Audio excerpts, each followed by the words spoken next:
What's up? I'm back with another video. How y'all doing out there? As you can see, I'm out here working, like always, on this towboat. Today we're gonna look at Tucker Carlson's speech that left the guest exposing the Obamas. It's gonna be an interesting video. Let's get into it. Without further ado, don't forget to like, share, subscribe. The goal is to get 2,000 subscribers, get this channel monetized so we can go further with more information, helpful to one another, helpful to people who come across information that they need to know. The more I research, the more I learn, the more I post, the more I will share what I learn. Let's get into it. Princeton for free, and has been in the ruling class her whole life, and she's still lecturing you about how she's a victim of racism. Hillary Clinton, exact same thing. Goes to Wellesley, spends her entire life in the ruling class, and she's still whining about how she's discriminated against. Why are they doing that? Yeah, and did you ever see, they'll have like pictures of side by side.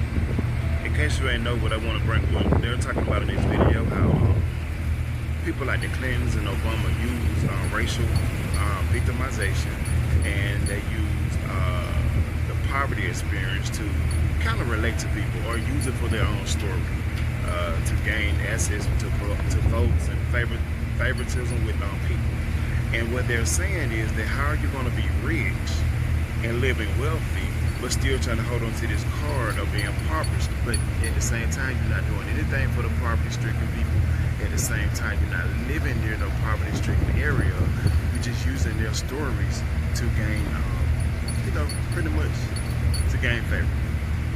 It'll be like pictures of like Jimmy Carter's house and Obama's house. Exactly. And it totally represents something about the like corroding of our soul. In a white neighborhood, you should be required to live in the hood if you're Barack Obama, and if you're using that card, use that card. If you're using that card, you should be required to continue in that experience.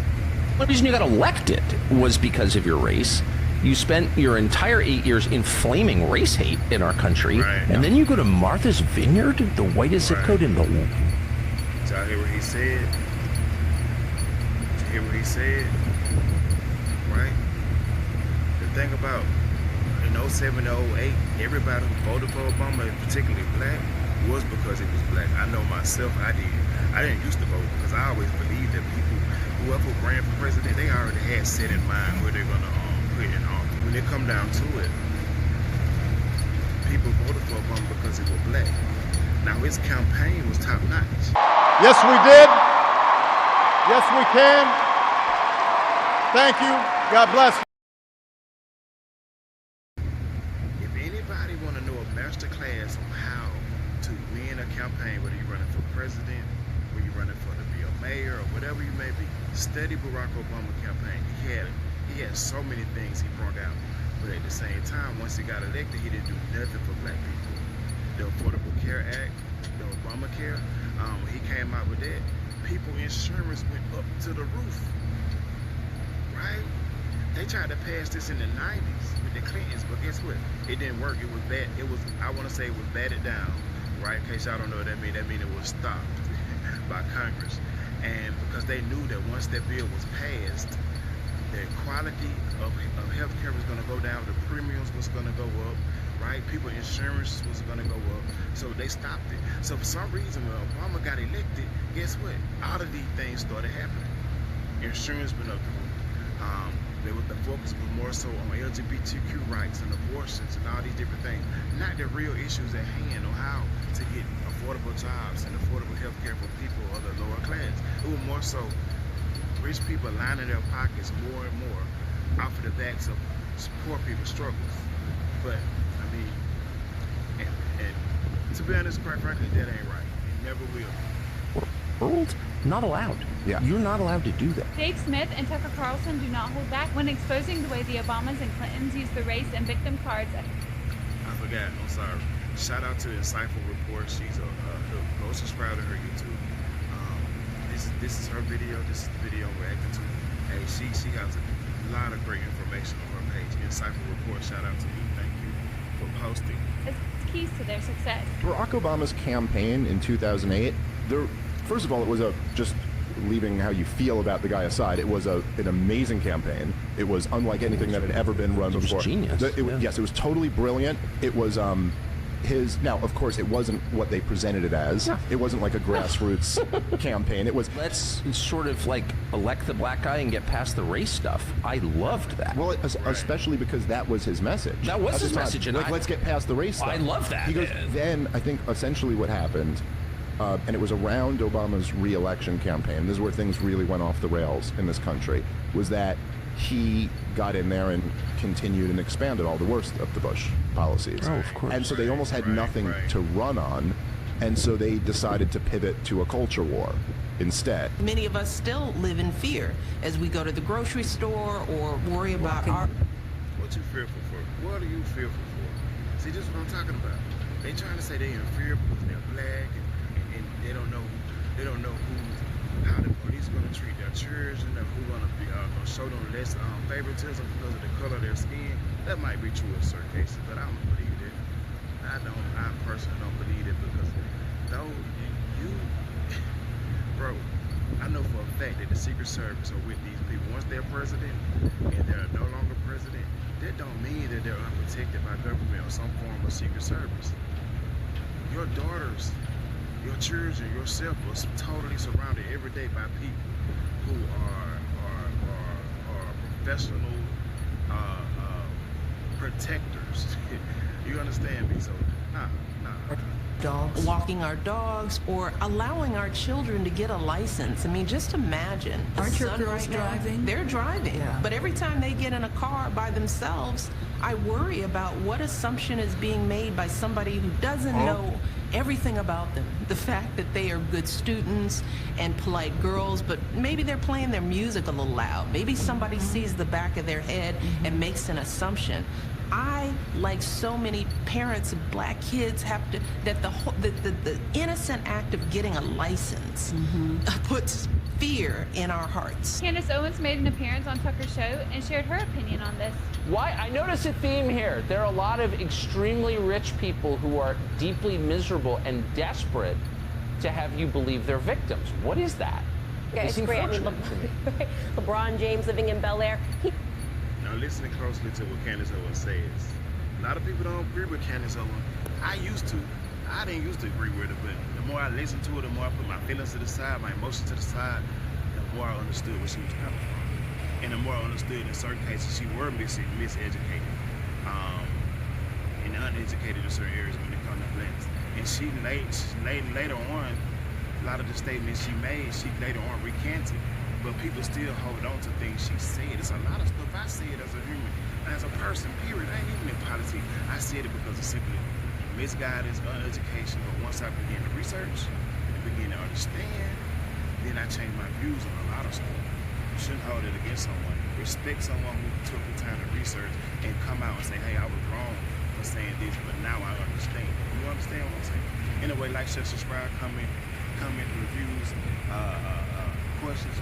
Go to the comment, blow it up. He's the victim. Meghan Markle went downgraded from billionaire to multi-millionaire. She's a victim. They want you to know that they're all victims. It's because they're trying to distract us. The truth is that they view us as peasants. They're trying to make it seem like, hey, when the peasants turn against us because they're actually robbing all of them, we don't want them to look at us. We want to make them think that we're one of us. They're not one of us. They're nothing like us. They don't live like us. She has nothing that goes on in her life that is similar to the average American, yet she keeps trying to use her skin color and her complexion as a way to make people believe that she's suffering, and she's absolutely not suffering. And everyone should be aware that if you're watching this and you think that LeBron James and Meghan Markle and Barack Obama and Michelle Obama are oppressed, you are a fool.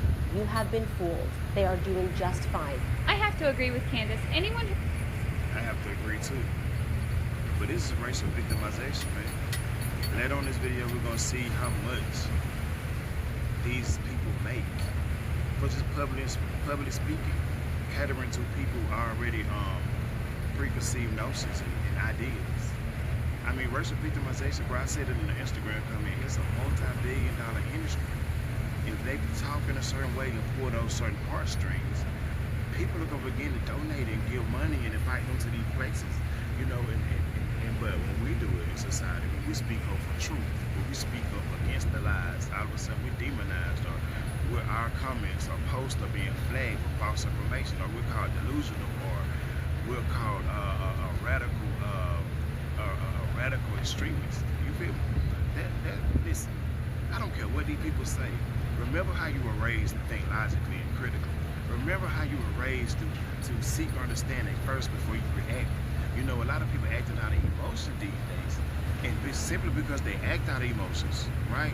They want somebody who's gonna play on those same emotions and make them feel comfortable. They don't want the truth. They don't want the real. They want the fake. I, for one, with this channel, I'm dedicated to the real all day, every day. For real. Believes these multimillionaires share our day-to-day struggles is an idiot. And as unsettling as it may be, the Obamas, Clintons, and Bidens have effectively commercialized their political careers. They've gotten away with millionaires share our day-to-day struggles. Not suffering, and everyone should be. I had to back it up. She said something so important. Be aware that if you're watching this and you think that LeBron James and Meghan Markle and Barack Obama and Michelle Obama are oppressed, you are a fool. You have been fooled. They are doing just fine. I have to agree with Candace. Anyone who believes these multimillionaires share our day-to-day struggles is an idiot. And as unsettling as it may be, the Obamas, Clintons, and Bidens have effectively commercialized their political careers. They've gotten away with using identity politics to exploit and manipulate unity among certain demographic groups, while at the same time capitalizing from their so-called relatable experiences. Because this strategy is very lucrative. Not only does it enhance their public image, but it also opens doors to unlimited profitable opportunities, such as book deals, personal branding ventures, and high-paying speaking events. For instance, Obama charges around $400,000 per public speech fee, and Michelle Obama actually charged $750,000 for a 1-hour public speech that was focused on overcoming self-doubt and promoting inclusivity and diversity. These are topics that gained significant traction during the Obama presidency, and of course is the trending topic of the Biden administration. The Bidens raked in around $15 million within the first 2 years of leaving the White House with the Obamas, while the Clintons have amassed over $26 million in speaking fees. Now, critics argue that while identity politics claim to advocate for marginalized groups, it's often used for financial gain, and this practice creates a cycle of division in society. But I'd love to know what you guys think of this in the comments below. And if you enjoyed this video, give it a like. Your support really helps the channel grow, and I truly appreciate it. Thanks for watching. Ooh, shout out to Candace Owens for being back out here. So they've been playing this game for a long time, as I have said. This race baiting, this manipulation game, but we see past it. We see past it. We have been seeing past it for a long time. And guess what? It don't work no more. If the rich can get richer and keep us focused on black versus white, who has more money than me, who has more shoes, who have the best rap, lyrics, and all these things that don't mean nothing. And while we're fighting and debating and grabbing at each other's throats, they're getting richer. They're getting more and more and more and more and more richer and more influential. What we gotta do, we gotta pull together, right? I'm not calling for an insurrection, but I'm calling for us to refocus our attention on the things that don't matter and put them on things that do, right? Then W. Johnson had a quote, paraphrasing. He said that, keep the poor white man focused on each other, pretty much bickering at one another. I had a quote down in the video, and it should be popping up right about now. But if you can have them beefing against one another, and we're continuing to line in our pockets, we continue to get rich, then essentially that's a good thing, right? Like I said, I paraphrase. And this is what they've been doing for years. How many of us are going to wake up? How many of us is going to realize what's going on? How many of us are going to realize that we really can't have our faith in men, period? It's always going to be something. I'm pro-Trump. I'm quite sure some things that Trump is going to do in office that are going to irk my nerves. It's some things that's going to happen during his election if he wins that I'm not going to agree with. But as far as me looking at the Democrat versus the Republican, I'm all for what I'm all for what the Democrats being out of office and what the Republicans are offering. They're just simple and plain. And yes, I'm a Christian, and many Christians believe that you shouldn't get involved in politics. No, we're supposed to speak about these things and vote logically and rationally, not by emotions. If we sit ourselves out and don't participate in what's going on, in our country, then how can we call ourselves true Americans? That's how I look at it. But anyway, people comment below. Thoughts, concerns, questions. Hey, comment below. Also, subscribe to the channel. Hey, let's run this channel. They run this channel subscription up. I'm out here working right now. I'm trying to be consistent while I'm on the boat. When I get home, I can't wait to get to my computer where it's nice and quiet. Y'all excuse the noise. Excuse the water in the background and the slight wind. I'm just being consistent while I'm out here trying to get information out there, researching as I go. Thank you. Peace.